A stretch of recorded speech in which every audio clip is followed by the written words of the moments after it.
Have you ever wondered if there's just one single secret to building wealth? We've gone through dozens of financial bestsellers, everything from Rich Dad, Poor Dad to Secrets of the Millionaire Mind, to find that one core piece of wisdom they all share. And honestly, what we found might just surprise you. So what is it? What really separates the wealthy from everyone else? Is it some special stock tip? A lucky break? Maybe inheritance? Well, the answer we kept finding again and again is surprisingly consistent, and it has absolutely nothing to do with luck or family money. That's right, from Robert Kiyosaki to Napoleon Hill, the fundamental message is that wealth isn't primarily about what's in your bank account, but about the financial programming that's running in your head. It's built from the inside out. And that brings us to the first central theme, the Millionaire Mind. This is an idea that echoes through all of these books, and it was famously broken down by author Harv Eker. He argues that every single one of us is operating off an internal script about money. Eker calls this your financial blueprint.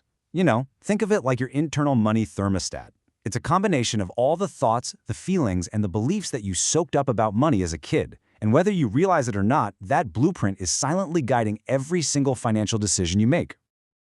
Now, here's the crucial part. This blueprint can either be set for success or for struggle. For most of us, there's actually an unconscious battle going on inside our heads between two completely opposite mindsets. And this is where that conflict really comes into focus. On one side, you've got the victim mindset, which has three telltale signs: blame, justification, and complaining. These habits create a cycle that just keeps people stuck. But on the other side, the millionaire mindset is defined by one powerful contrasting belief: taking 100% responsibility for your own life. This statement right here perfectly captures that shift. This move is a universal theme in these books.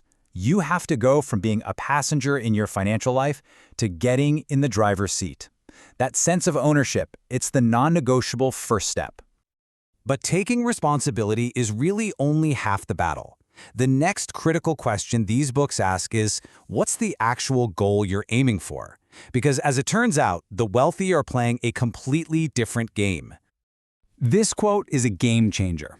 So many people aim for just enough to be comfortable, enough to pay the bills.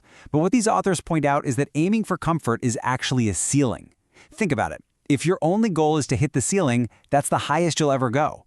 You're creating your own limit right there. This contrast shows two completely different approaches to money.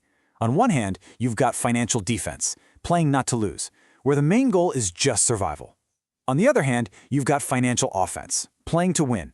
Here, the goal isn't just to survive, it's to thrive, to build substantial wealth and abundance. Okay, so we've got the mindset of responsibility and the goal of playing to win.